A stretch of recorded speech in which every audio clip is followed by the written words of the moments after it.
I'm Salvatore Babones, and I'm here to talk Australia-China relations. Olivia Casely of The Australian has reported from a news conference in Canberra about the Chinese ambassador to Australia, Cheng Jingye, calling the news about the Uighur internment camps, quote-unquote, fake news.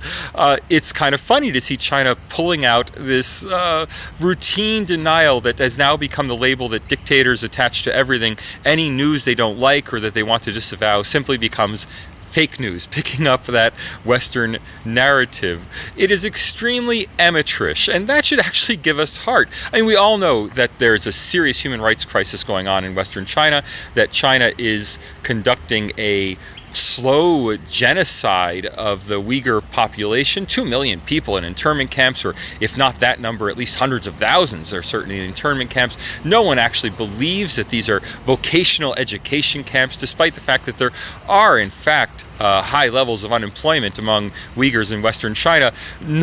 No one sets up internment camps and indoctrination camps for tens or hundreds of thousands of people simply to solve an unemployment problem. I mean, no one really buys China's narrative here.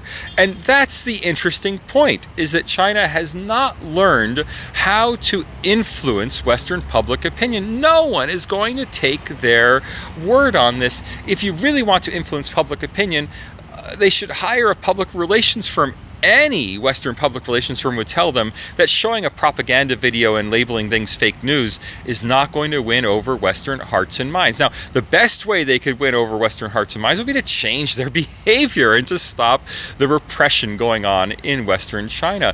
But it's heartening in a way that given all the narrative that China is undermining Western democracies, and especially undermining Australian democracy, that now we can see just how amateurish Chinese efforts are.